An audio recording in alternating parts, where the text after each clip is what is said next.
Apakah arti kebahagiaan bagi seorang mukmin menurut Al-Quran dan Sunnah? Karena ada kebiasaan orang miskin melihat, karena ada apa ini ya?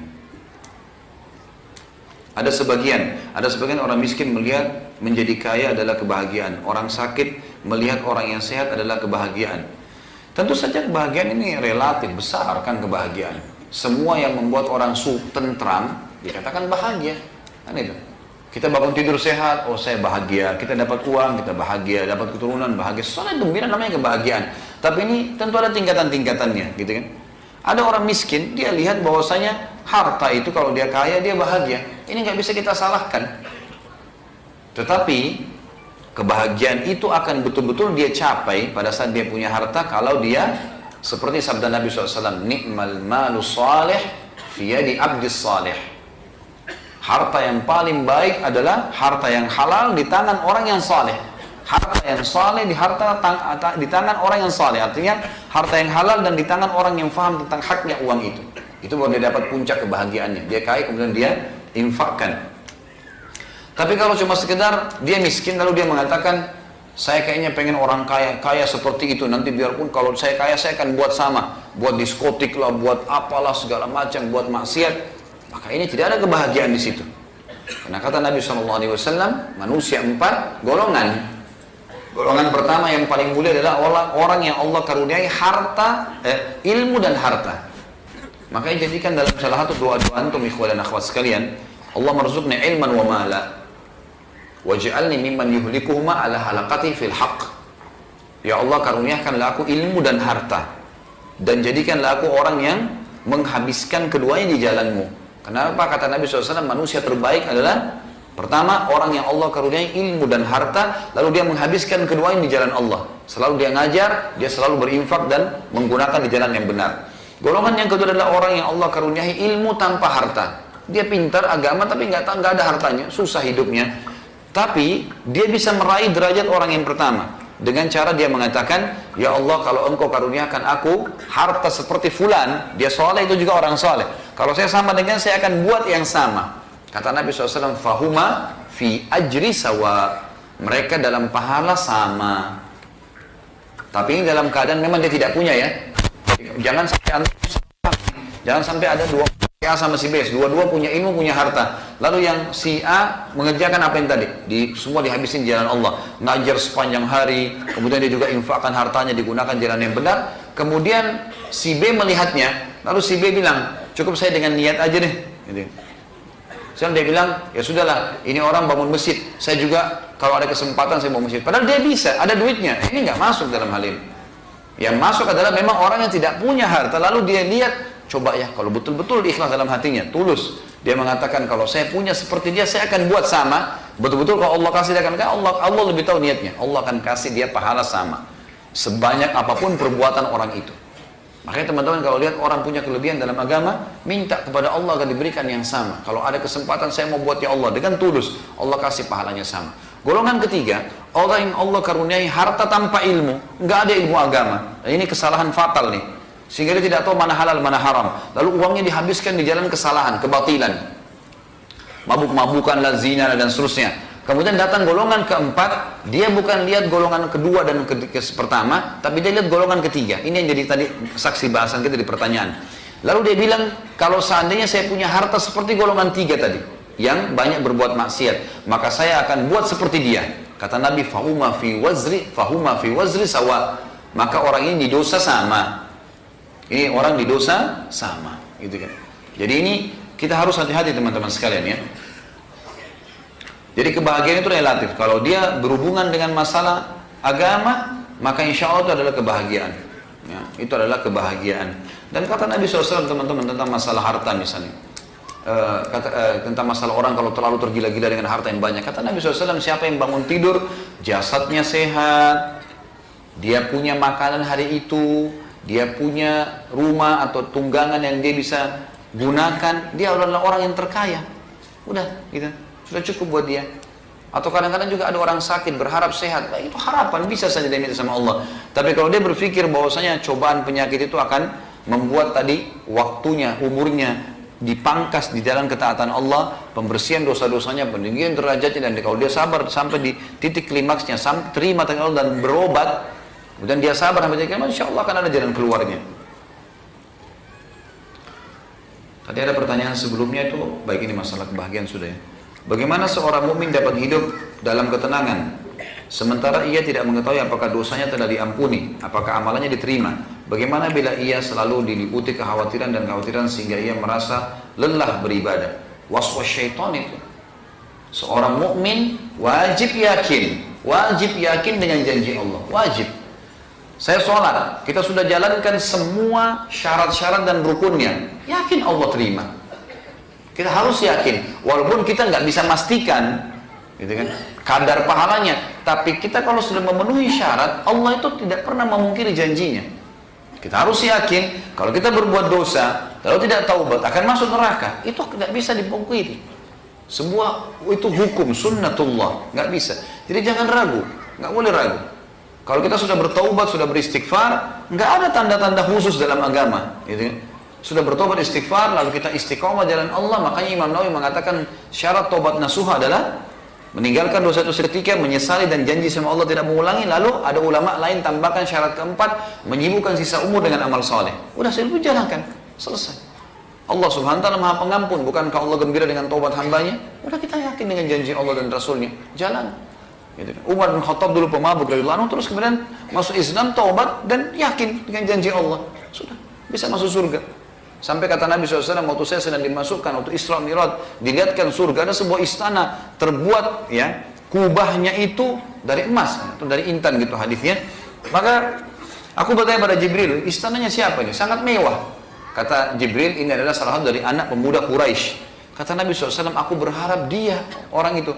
Lalu aku bertanya, siapa itu? Kata Jibril, itu adalah Umar bin Khattab. Ini istananya dia. Padahal Umar masih di Madinah, masih hidup. Sebelumnya Umar bin Khattab dulu memerangi Islam. Berarti memang janji Allah benar. Gak ada yang perlu diragukan. Jadi jangan ragu. Ini waswas syaitan sehingga membuat orang jenuh beribadah. Ada apa untuk jenuh teman-teman sekalian? Untuk apa jenuh? Gak ada ketentraman kecuali dalam masalah ibadah. Kalau antum gelisah dalam ibadah, berarti masalah dosa yang mengganjal. Fahamin itu. Kalau kita masih malas ibadah, atau kita malah jenuh dalam ibadah, berarti ada dosa yang mengganjal. Bagaimana bersabar jika ujiannya dari orang tua sendiri, terutama dari ibu? Tentu saja sabar, sama saja jawabannya. Mau orang tua atau mau anak, tetap saja kita bakti dengan beliau di hal-hal, lakukan hal-hal yang diperintahkan oleh agama, misal tetap melayani, pada hal yang bukan bau maksiat kepada Allah, tetap kita bakti, ya, tetap kita jenguk kalau sakit, tetap kita memberikan hadiah yang dibutuhkan dan seterusnya. Yang dilarang agama jangan diikuti, tetap aja lakukan, gitu kan. Sabar, nasihatin, luruskan. Orang dicoba di orang tuanya, orang dicoba di anaknya, orang dicoba di pasangannya, gitu kan. Banyak cobaan.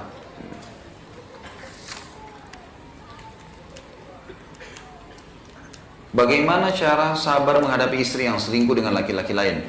Dan apakah itu bisa disebut takdir Allah yang harus diterima dengan ikhlas? Dan apakah talak sudah jatuh apabila istri sudah meninggalkan rumah? Mohon penjelasannya Ustaz, agar hati saya bisa tenang. Tentu saja orang mukmin tahu kalau setiap orang bisa berbuat salah.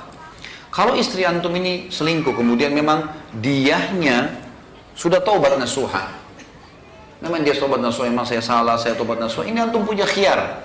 Orang punya khiyar. Yang terbaik terima dan sabar, gitu kan? Karena kata Nabi SAW dalam sebuah hadis kepada seorang sahabat laki-laki mengatakan, ya Rasulullah, inna imra'ati la taruddu yadul lamis. Wahai Rasulullah, istriku tidak nolak tangannya setiap penjamah. Ini maksudnya supel sekali, atau kata sebagian ulama hadis bahkan perempuan ini suka selingkuh. Kata Nabi SAW, talikha, ceraikan aja kalau gitu. Dia bilang, lakinni uhibbuha, tapi saya mencintainya. Maka kata Nabi SAW, amsikha, kalau gitu pertahankan dia. Dalam arti kata, luruskan kesalahannya, sabar sampai kamu mampu, semampu kamu. Gitu. Kalau kamu memang tidak bisa, karena memang kadang-kadang subhanallah, pasangan kita ini karena kita sudah terlalu cinta, nggak bisa kita ceraikan, atau nggak bisa cerai dengan kita. Kita berat untuk cerai. Kalau kita cerai malah mudaratnya lebih berat. Kita jadi sumpah, kita jadi sedih. Maka jangan terjadi, gitu kan? Kecuali sudah betul-betul maksimal, kita sudah tak yakin memang ada sebuah poin yang bisa mendongkrak kita untuk meninggalkan, ya sudah. Barulah seperti itu. Allah mengatakan, walaman sabara wa ghafara inna dzalika min azmil umur. Siapa yang sabar dan memaafkan, itu adalah sesuatu yang memang sudah diperintahkan oleh Allah, gitu. Jadi seperti itu. Tapi antum punya khiyar tentunya ya. Bayangkan saja efeknya. Kalau misalnya kalau dia tidak taubat, istri ini tidak taubat, malah dia yang kemana-mana. Yakinlah teman-teman, kadang-kadang Allah ingin menghilangkan sesuatu dari kita dengan caranya. Dengan caranya. Tadi kan saya ceritakan kisah kan, bagaimana orang yang saya kenal itu betul-betul ditinggalkan oleh istrinya. Dan dia betul-betul kami tahu sangat mencintai istrinya itu. Karena ini teman keluarga, teman dekat, tahu sangat mencintai pasangannya, subhanallah, gitu kan. Tapi ditinggalkan dengan perselingkuhan. Allah gantikan tuh, sabar, gitu kan. Kalau emang seperti itu, apalagi kalau sudah tinggalkan rumah. Baik, pertanyaan, kalau sudah tinggalkan rumah sudah jatuh tolak atau tidak? Jawabannya tidak. Tapi dia berdosa besar. Karena sabda Nabi SAW, wanita manapun yang keluar rumahnya tanpa izin suaminya, maka dia dilaknat sampai dia kembali. Makna dia dilaknat adalah diangkat berkah hidupnya, tapi tidak terjadi perceraian. Perceraian terjadi hanya kalau suami mengucapkan kalimat cerai atau si istri yang mengajukan kepada hakim dan hakim sudah mengiyakan, itu baru terjadi perceraian. Dan pada saat itu baru dihitung masa iddah. Dihitung masa iddah. Jadi tidak, dengan dia keluar tidak. Tapi kalau bahasa saya teman-teman yang bertanya, mohon semoga Allah keluarkan antum dari masalah antum ini, dan seluruh muslimin yang sedang hadapi masalah tentunya. Kalau seandainya istri ini memang betul-betul dia selingkuh sama laki-laki lain dan bebas hidupnya, dasarnya memang ya terbuka sekali pintu zina dengan dia lah, gitu kan. Maka kalau dia pergi dari rumah teman-teman sekalian, antum sujud syukur kepada Allah. Itu pasti kebaikan. Allah mau kebaikan, karena kalau dia bertahan maka antum akan sakit hati terus.